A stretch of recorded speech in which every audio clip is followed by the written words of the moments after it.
Good morning. Welcome to News for Hearing Impaired. I'm Anil Thomas. With me, Manisha, this morning. First up, the headlines. Prime Minister Narendra Modi says effort now should be to stop the spread of COVID-19 in rural areas. In his fifth interaction with chief ministers of states and union territories, Prime Minister says India must leverage the opportunities that arise in the post-COVID era and must plan for the new world reality.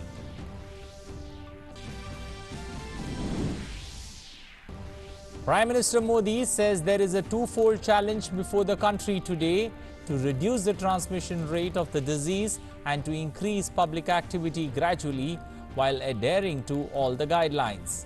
Says new way of life would be on the principle of Jan se lekar jag tak, from an individual to the whole of humanity. Indian Railways to begin passenger train services on 15 select routes from today. 15 pair of special trains to start plying in addition to Shramik special trains. Ticket for these trains can only be booked online through IRCTC website. Migrant workers from different parts of the country continue to reach their homes through Shramik Express trains. A total of 513 Shramik special trains have been run since the 1st of May, taking over 6 lakh passengers to their homes.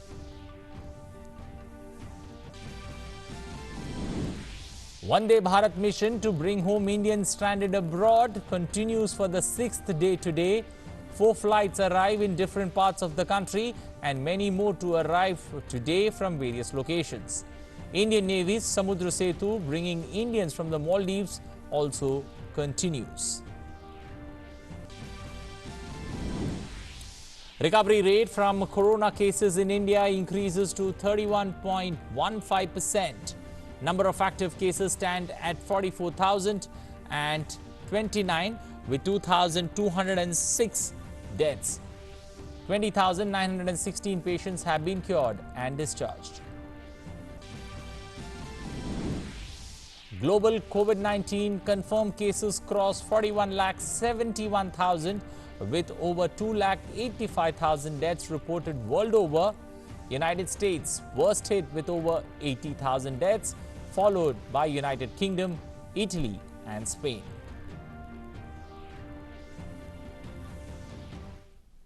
And now for the stories in detail. Prime Minister Narendra Modi yesterday interacted with chief ministers of states and union territories through video conferencing. This was the 5th such meeting of the Prime Minister with chief ministers of all states. The meeting, which lasted 6 hours, saw discussions on various aspects related to COVID-19 in the country, such as measures to prevent the spread of COVID-19, phasing out of lockdown and speeding up of economic activity. Identifying that the world has fundamentally changed post-COVID-19, Prime Minister said that we must all plan for a new world reality and expressed hope that with collective determination, India will be able to win its fight against COVID-19. Well, let's take a look at the main points which the Prime Minister put forward in this interaction. In his opening remarks, the Prime Minister said, we now have reasonably clear indication as to the geographical spread of the pandemic in India, including the worst affected areas. Prime Minister said that this understanding of the spread of COVID-19 will help the country in having a focused fight against it.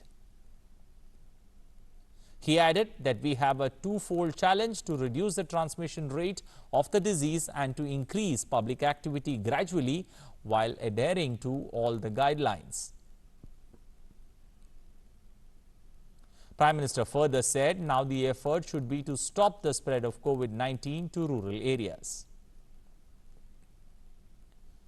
Prime Minister said we must understand that the world has fundamentally changed post-COVID-19 and this would entail significant changes in how we function. He said the new way of life would be on the principle of Jan se lekar jag tak, from an individual to the whole of humanity. He added that should constantly remember that we still do not find a vaccine or a solution.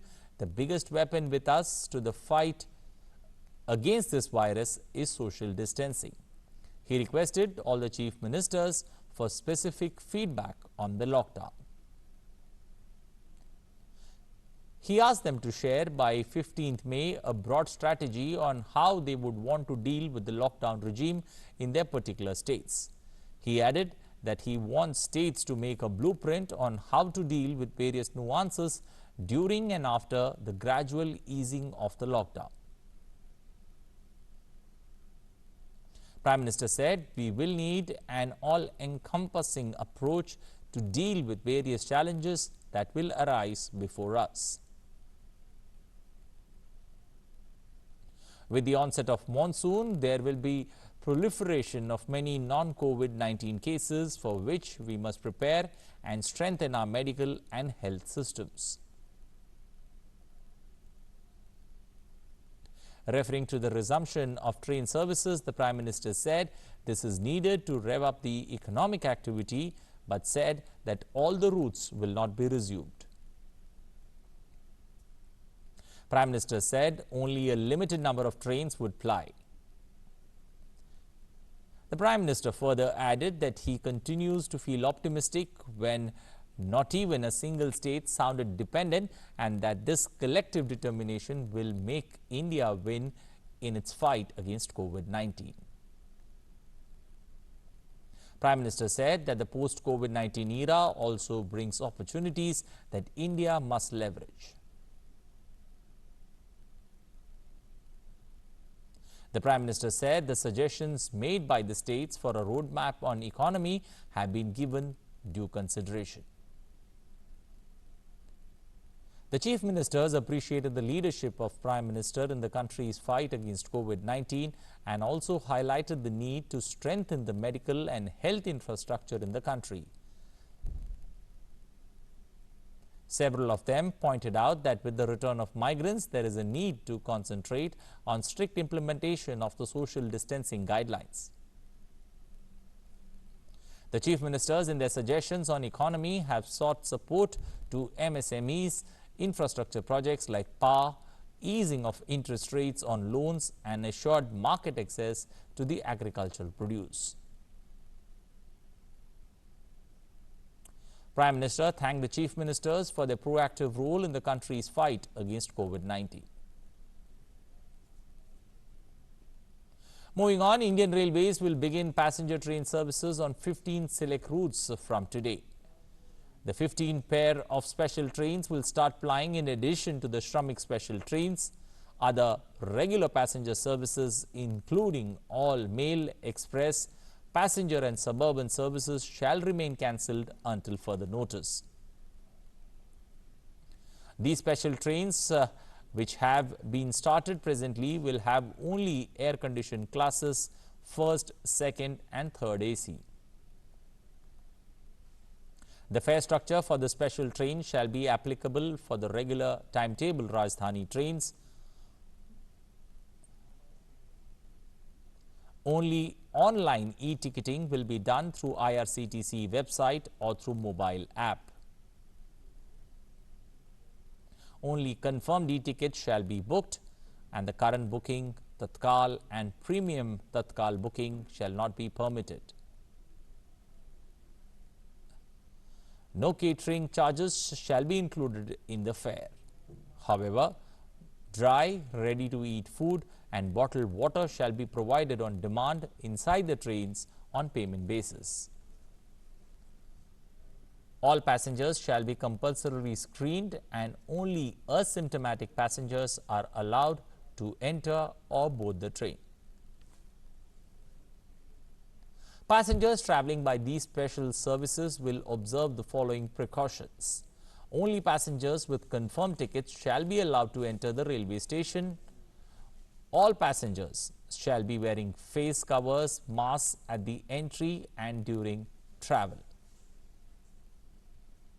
The passengers shall reach the station at least 90 minutes in advance to help thermal screening at the station. Only passengers who are found asymptomatic will be permitted to travel. Passengers shall observe social distancing both at the stations and on trains. On arrival at their destination, the travelling passengers will have to adhere to such health protocols as are prescribed by the destination state and union territories. All passengers are advised to download and use the Arogya Setu app. No linen, blankets and curtains shall be provided inside the train. Passengers are advised to travel light. As per the MHA guidelines, the movement of the passengers as well as the driver of the vehicle transporting the passengers through and fro the railway station shall be allowed on the basis of the confirmed e-ticket.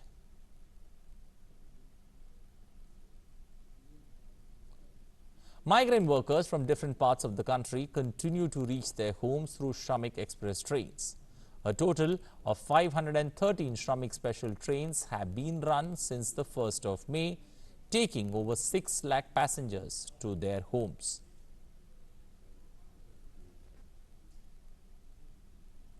Indian citizens continue to return home from abroad.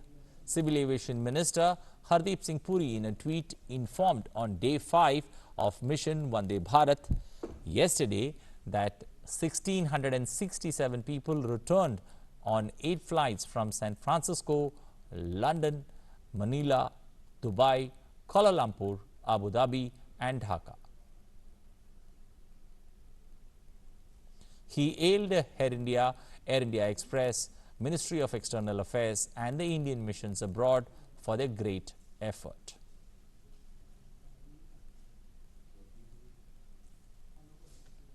Vande Bharat mission to bring home Indians stranded abroad continues for the 6th day today. 4 flights arrived in different parts of the country. Air India flight from Bahrain reached Kozhikode today. Another Air India flight reached Kochi carrying 177 stranded Indians from Dubai, while 107 Indian passengers from Dhaka arrived in Mumbai yesterday evening. 180 Indians stranded in Malaysia arrived in Chennai last night.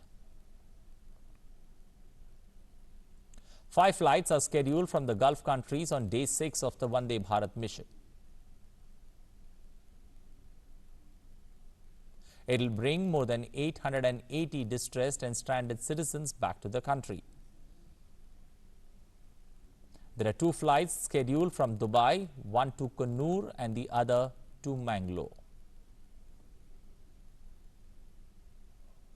The flight to Mangalore has approximately 40 pregnant women, more than 25 cases of medical emergencies, at least 3 dozen distressed workers, stranded tourists and some students as passengers. From Muscat, 180 people are likely to fly back to Chennai. The Daman-Kochi flight will see more than 160 people coming back, while the Doha-Tiruvananthapuram special flight will bring back approximately 180 people. The Doha flight had to be called off on Sunday due to technical reasons, and it has been rescheduled for today. Meanwhile, Indian Navy's Samudra Setu bringing Indians from the Maldives also continues. As per Ministry of Health and Family Welfare's latest update on the COVID-19 cases in the country, the total number of confirmed cases in India is 67,152, out of which 44,029 cases are active, while 20,916 people have recovered from the illness. That takes the recovery rate to 31.15%. 2,206 people have lost their lives.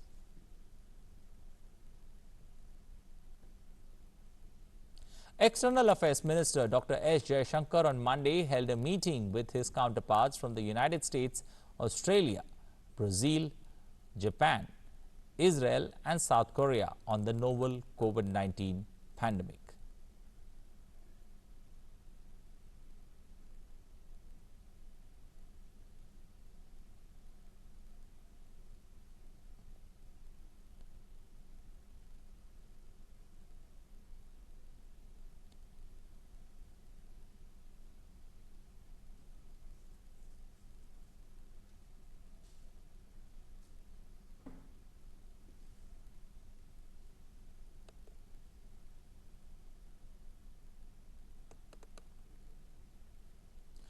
Moving to neighboring Nepal, where the number of COVID-19 cases has jumped to 134 after 24 more persons tested positive.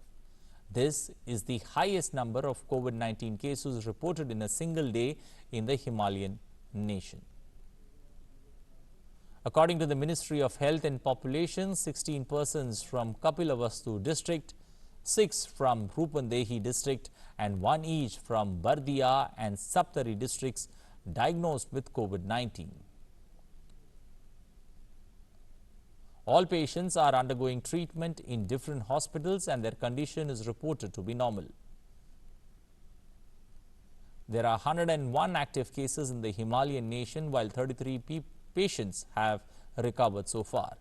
At present, 12,701 people are under quarantine and 153 persons are kept in isolation across the country. As countries begin to exit from lockdowns amidst COVID-19 scare, the World Health Organization has expressed concerns about a second wave of infections. WHO Director General Tedros said that lifting restrictions was complex and difficult, and now that the slow, steady lifting of lockdowns was the key. He added that before any country begins to lift restrictions, it should have the epidemic under control, ensure that its health systems are able to cope with a potential resurgence, and have necessary testing, tracing and isolating infrastructure in place.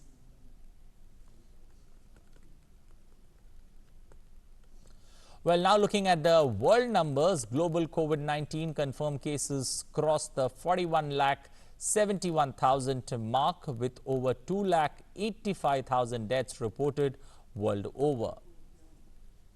United States was the worst hit with over 80,000 deaths, followed by United Kingdom, Italy and Spain.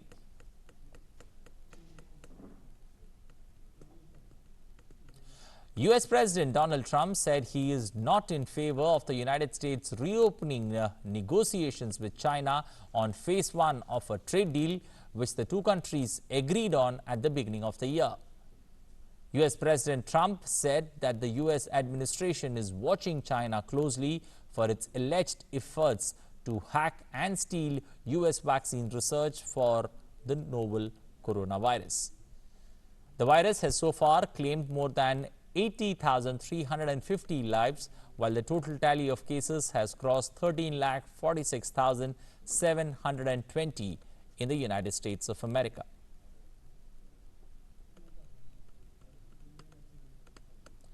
UK Prime Minister Boris Johnson said that Britain will need to think about how its economy can adapt if a vaccine for the novel coronavirus does not emerge quickly. He added that employers would have to adhere to regulations and enforcing social distancing measures with regular inspections to make sure they were doing so.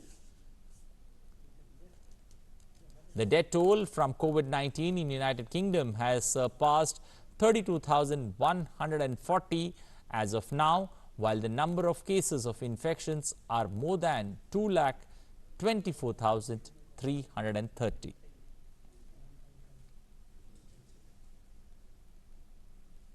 UAE witnessed a hike in the coronavirus cases 2 weeks after the government has relaxed restrictions allowing malls and restaurants to reopen. The number of coronavirus cases in the 6 Gulf Arab states have surpassed 1 lakh, while UAE has more than 18,870 cases with the death toll exceeding 200.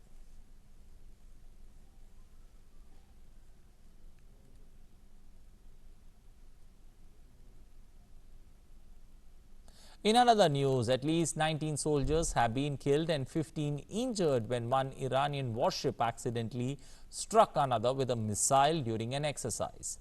The incident took place during training in the Gulf of Oman.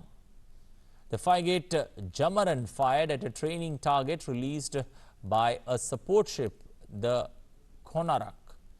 However, the support ship stayed too close to the target and was hit.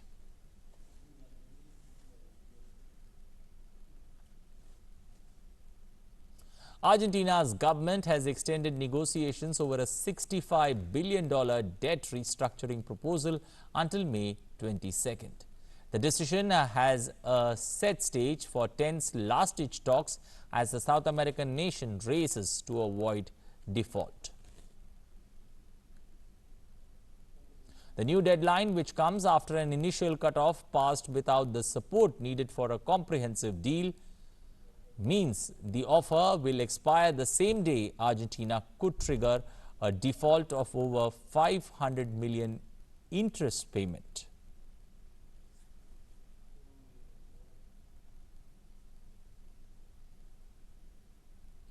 As the stay at home is going to expire in New York on May 15th, the governor of New York, Andrew Cuomo, has said that he expected several regions in the state outside of New York City that they would be able to begin a phased reopening. Certain business and recreational activities, including tennis, landscaping and gardening and drive-in theaters, to open on May 15th. Some regions are ready to go today. That's what the governor said. They just need to get some logistical pieces in order by the end of the week. Governor Cuomo further added that the reopenings would be coordinated across the state and that hospitalizations and other metrics would be watched closely. If thresholds are exceeded, restrictions could be put back into place, he added.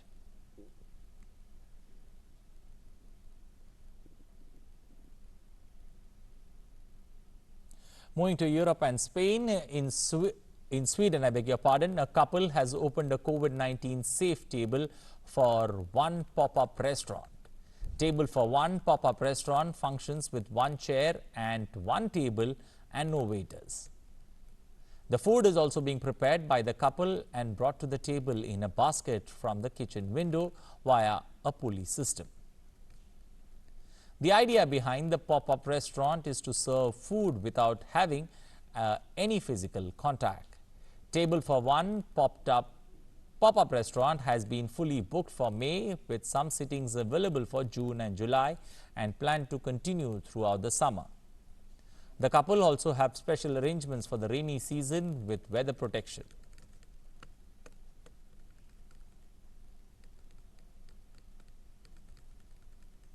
Well, that's all we have time for, but remember to stay indoors, stay safe and be positive during this particular period. Thanks for watching. Bye-bye.